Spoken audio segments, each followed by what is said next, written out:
And welcome back to the program.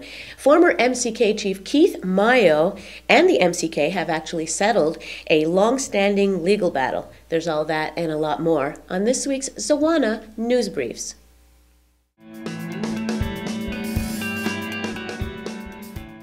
It's been a long battle, says former MCK Chief Keith Mayo, regarding his legal issues with the Mohawk Council of Kahnawake. In light of the 2+ years on this particular issue, it's come to an end, which is a good thing. How it has ended is relatively a good thing. The elements of the settlement, it wouldn't be acceptable to most, but because I see that there has to be a peaceful resolve is why I accepted Mr. Shore's settlement that he had drawn up. The final decision was mine, whether I accept it or not. The $135,000 covers my salary from 207 to where we are now. When the council removed me, none of that is in effect any longer. There is nothing to prevent myself from running in any election whatsoever. I'm happy it's over. I'm glad that it's over. And I've got in hand exactly what should have been a long time ago. And the community should know that. The community needs to know what was done was wrong. And it's been corrected. And that's where it stands. Last week, the Mohawk Council released a statement disclosing some of the agreement's terms and conditions. Here is a quick summary. The MCK will make a public declaration which will be publicized through the media to the effect that an agreement of settlement has been reached with Mr. Mayo and that a vote of non-confidence held on October 29, 2007 in regard to Mr. Mayo is without further effect in respect to his standing and eligibility for any eventual election for which he may be nominated to run. Mr. Mayo will also make a public declaration which will be publicized through the media to the effect an agreement has been reached with the MCK and that Mr. Mayo recognizes the present Mohawk Council of Kahnawake and its Grand Chief and that they were duly elected in accordance with the MCK election law and that he withdraws any and all claims and allegations he made in HRSDC, complaints for unjust dismissal, the appeal proceedings before the Court of Kahnawake and federal court proceedings, as well as all other allegations made publicly by Mr. Mayo against the MCK, its current and past chief, and its Grand Chief.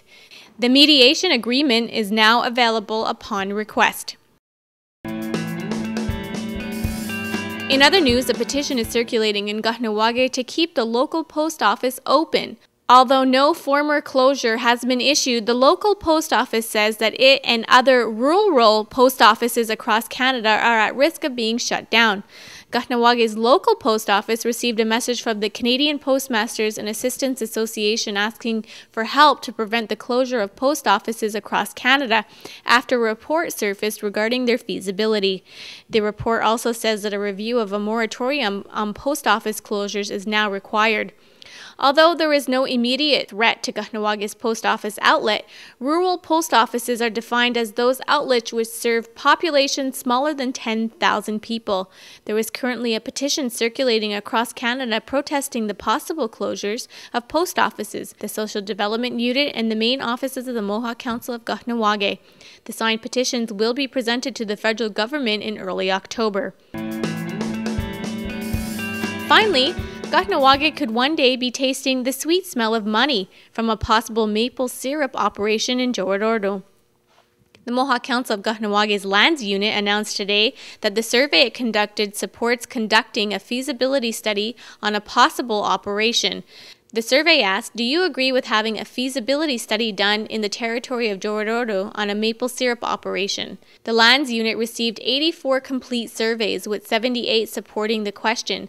Therefore, a feasibility study will be carried out in the coming weeks, and the findings will be reported to the community. Yeah, so a lot of interesting things going on here in Kahnawake. Yeah, never a dull moment, I'm telling you. Never a dull moment in the community. And never a dull moment here at News 4. Yeah, at Mohawk TV, we have a lot of things things that we're going to cover. And next week, On the Record with Mike Stock Sr. is going to investigate and take an in-depth look at this legal battle that was ongoing with the Mohawk Council, Kahnawake, and Keith Mayo. So that'll air on Thursday of next week, so the first week of October. Okay. Yeah. I know, my hair is flighty today. I don't know what it is. It's got to be the weather.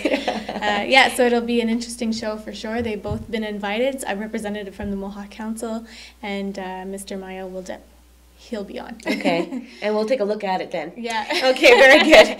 So don't go away. We'll be back with more right after this quick break.